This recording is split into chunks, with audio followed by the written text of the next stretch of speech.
Hey guys, Professor here. For today, we're going to take a look at the last update for the month of August in NGS. There isn't actually too much going on, as we already had a whole bunch in the beginning of the month, but we're just kind of easing into a seasonal event with the month of September. But for this week, we do have a new LTQ, a Ruins Interception. This is just like the 24-man quests from before, where we go and face two bosses that are Megalotics versions of themselves. This time it's set in Kavaris with the Belagana Ruins, and we're facing the two UQ bosses, the Crocodilus Vera and Ams Vera, back to back, with a whole bunch of little enemies sprinkled in.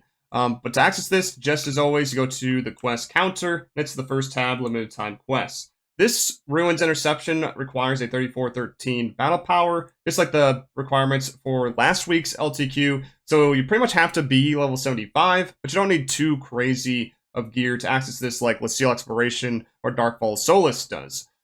For this though, it isn't too bad since you are with 24 people, but they do have different set of rules with this, unlike the previous 24 mans. You can only have up to 40 lives with this one with your entire party, so if all of you end up dying like a couple times, then you might be kicked out of the quest or you get like reduced rewards. So make sure to not die too much, but 40 is quite a bit, so you shouldn't have a problem with that. Overall, there really isn't a strategy beyond just hammering away at the enemies that show up, but I do recommend changing your settings if you haven't done so already when it comes to the particle effects and certain graphics, because there is 24 people, and you're all hammering away at like one enemy most of the time, like the boss.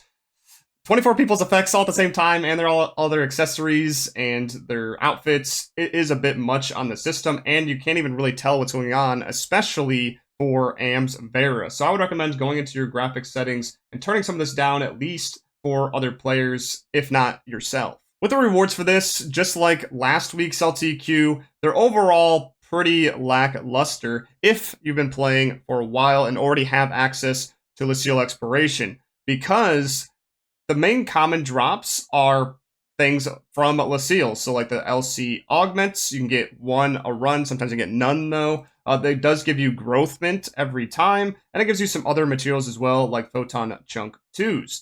So this is great for those that are at that 3413 battle power, but not close enough to the 3615 battle power that Lucille requires. For other drops in this, but they're kind of just rare, is the Tasa weapons, some of them, but we know those drop chances are just completely abysmal, and you don't really hope on getting that in here. There's also a new armor, the Octo Armor Belta, so this is a different variant from the Arga we saw last week, where this one is a technique and ranged variant, so it gives no melee potency, but it's a 4.5%, but it also gives a high HP of plus 40 and 6 photon power. So it's just kind of switching around the potencies there. I would still just go for the regular Octo Armors because this is an insanely low drop chance, and it's not really worth the headache trying to spam this over and over. But at least this LTQ is a little bit better for those that couldn't quite do the one last week because of the time constraint.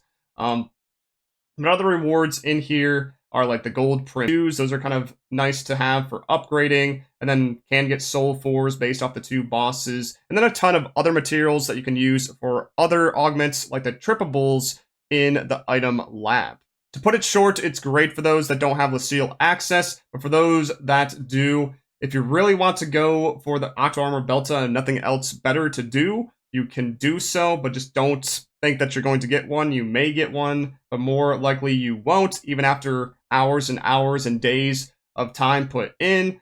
But it is slightly better than the regular Octo Armors because it has that extra stat right there, but it doesn't have any extra potency, so keep that in mind. The only other reason to do it if you have Lucille access is for the daily, where you can get a special scratch ticket every single day that you complete it on rank S or fully complete the quest. Moving on, for the ARKS records this week, we have the Field Race South Kavaris Stash, where you can just find that right next to this record device, the Dan and Snowfield East, and you can just complete that once on each ship for ARKS record badges on each ship, or you can just really hammer it in and try to get the higher ranks with silver and gold. But for the AC scratch this week, it's actually kind of a rerun of sorts. It's the Emote Collection August 23, which the only items inside are a ton and ton of emotes from the past. So these are all emotes that have been in the game before, at least I'm pretty sure. Maybe there's a couple that snuck in that haven't been on the global sides, but because it is all rerun, some people already have this, so it'll be pretty cheap to get out of the marketplace if you want specific ones. Some of them are probably still expensive because they haven't been, ran in a long time, or only ran one time. But you should have a better shot now than when they first came out. If you plan on scratching this yourself, though, it might be hard to get a specific one. Of course, there's always the scratch count bonus, which allows you to get selector tickets every 15 in this. There's also little success rates that you can use, but there's other emotes inside as well. These ones also have been ran before, as with this Rappy Balloon and Enthusiastic Spectator. Not sure on these two, but you can get all of those, and if you already have them, you can just sell them in the marketplace as well, because they're tradable. For later this week, as always, on the first of every month is PSO2 Day, where you can log in and get 50 star gems and a couple of special scratch tickets. But also during this time period, you can get a boost of 20% experience and 50% rare drop rate. Also later this week is a NGS Headline on September 5th, where this will detail everything to do with September and a little bit beyond that. This will include the collaboration with Oshinoko that they announced before, so that'll be pretty nice. And also info on another upcoming collab. I'm guessing it will detail out something on the roadmap that they've already said with the sci-fi anime or the sci-fi toy products, or maybe even both. So something along those lines. But yeah, for September, it'll be about the Autumn 23 seasonal event, and there'll be a ton of limited time tasks. We'll be having 4 more, so more back-to-back weeks of LTQs. So because of what it says here, for me personally, I'm not going to farm out this LTQ too much, just like I didn't last week's, because I'd rather get the additional benefit of getting seasonal points with this Autumn 23 event than not getting anything right now. But yeah, that's everything for this week. Hopefully this helped you guys out, kind of condense everything of what's going on, and I'll see you guys next time. Peace.